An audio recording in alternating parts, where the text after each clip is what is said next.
Okay, it is camera time, and here we are. This is the Canon EOS Rebel SL3, okay?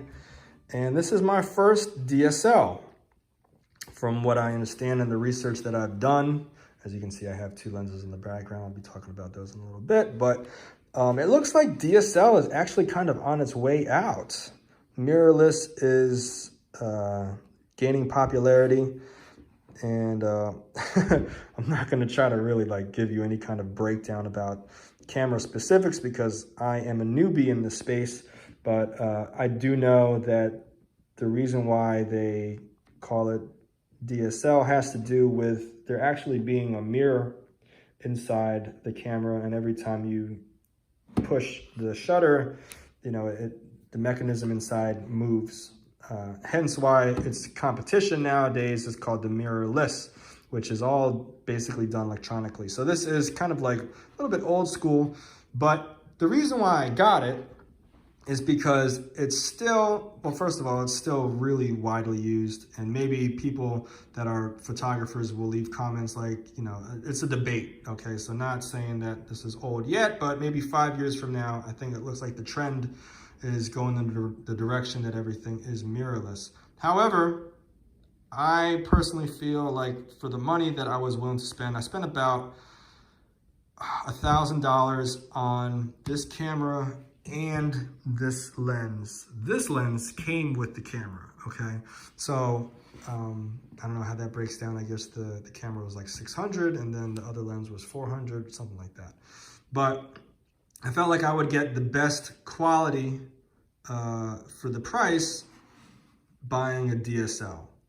And if I wanted to get the same quality at this point and go the mirrorless route, I'd have to spend a little bit more. Now, in hindsight, the lenses, the way that the lenses connect to the camera, like these DSL lenses will connect to this DSL.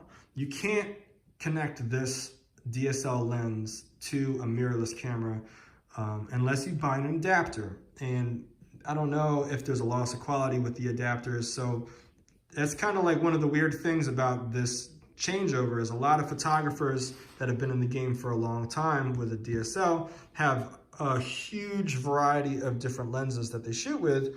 And as they transition over to mirrorless camera bodies, their lenses are no longer compatible unless they get, like I just said, the adapter. And every adapter claims that the quality is not lost, but who knows really, and also, like I said, I'm not like a super professional photographer here, but the technology is so good at this point. It's like, man, you're really splitting hairs. So I don't know, that's just my thoughts about it at the moment. But I think that this is a good camera for anyone who's looking to start out for a couple of reasons.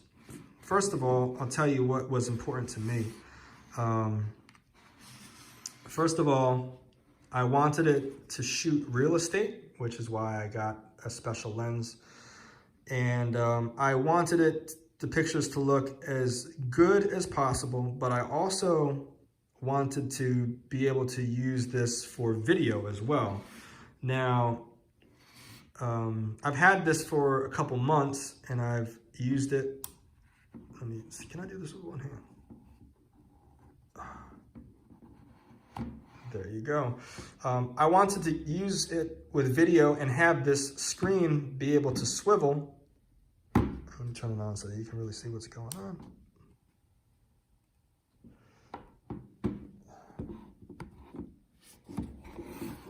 So there it is, kind of shut, and on the back side is an actual LCD screen. Now, in case you have this on a tripod and you're videotaping yourself, it's nice to be able, ooh, look at that. Yes, now you can see yourself when you're talking into the camera, so you know if you're in the shot or not. So that was an important feature that I wanted that this camera has. Pretty cool. And it also goes back. And now you have an LCD on the back. It is touchscreen. And I'm not going to talk about all the settings. There's actually a lot of great tutorials online about how to work this camera if you're interested in it. But I just kind of wanted to tell you about why I bought it and what my opinion is of it. So, like I said, I wanted to be able to see myself from the front, and that's an option that it has. I also wanted it to be able to shoot 4K video. Now, in my opinion, the 4K video on this camera, although it is an option, it's not very good. I'm sad to say, but that's what you get for $600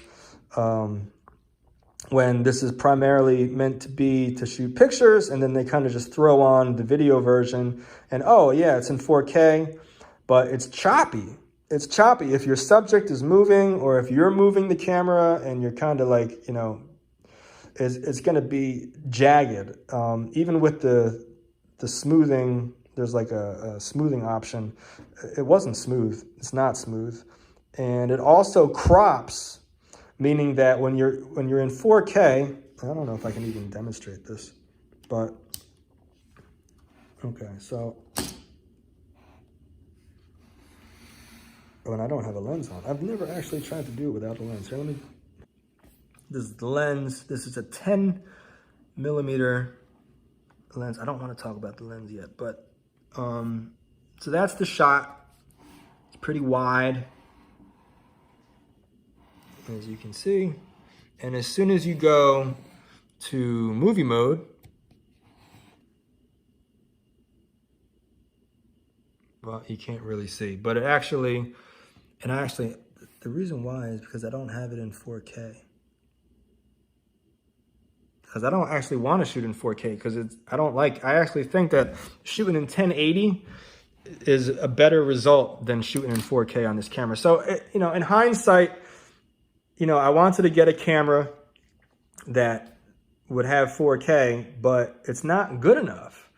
So kind of a waste of money if you're really, the 4K was kind of like, okay, I'm going to spend money on a camera. It might as well be, I might as well just spend the extra money and make sure that it's a 4K camera. And, you know, come to find out that just because it says on the box that it's 4K doesn't necessarily mean that it's going to be a 4K that's smooth, and doesn't necessarily mean that it's going to be a 4K that is gives you a large circumference of viewing space, if you understand what I mean. Like, it's very narrow. Like, you don't have a lot of peripheral vision on the 4K mode. You're not seeing the outside. It's just very focused and close and up in your face. Makes everything look small if you're trying to get, you know, a landscape view of a particular place. Maybe it's good if you're just trying to focus on one person, podcast style, but it definitely puts the view up in your face. But the picture quality is really good. It functions at 24 megapixels, and I shoot RAW and also JPEGs. There's an option inside here where you can do both at the same time. And the other thing that's nice about it, especially as being a beginner, is that it's not like overly complex. Yeah, there's a lot of buttons. This is, I think it's considered a professional camera. Like, you can get some really nice shots with this, but it's like kind of entry-level professional, if that makes any sense. Which basically means that as you go into the navigation and you're setting up all these things, and you get out of these presets and you go actually into manual mode, and you start digging through the menu, there's a lot of options if you're just starting out. But compared to some of the other cameras, this is like a great place to start. It is laid out very well. Like I said, it's touchscreen, so it's easy to navigate. Every option is pretty self-explanatory. And thanks to YouTube, I mean, there's tons of people that are really breaking down every single, option of this. Shout out to Frono's Photo. I've learned a lot from that guy. I love his content. And, he's not the only one. There's a lot of people that are talking about this stuff. So go over there and check it out if you really want to learn how to use this camera. But, you know, for someone who's a beginner, I think this is a great place to start.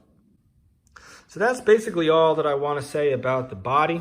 It does come with a flash. You know, from what I've read and heard people say on different YouTube videos, it's a shitty flash, so you're not going to want to use it. If you really do want to have a flash, or you need a flash, there's this little place where you can buy an external flash that's of better quality, and then it just kind of clips right onto that. And I am excited because I actually just ordered one, so looking forward to that. Maybe I'll do a review of that when it comes in as well. But yeah, that's it for the body style. Let's talk about the lenses on the next video. If you liked this, please give it a thumbs up, and I'll see you guys on the next video.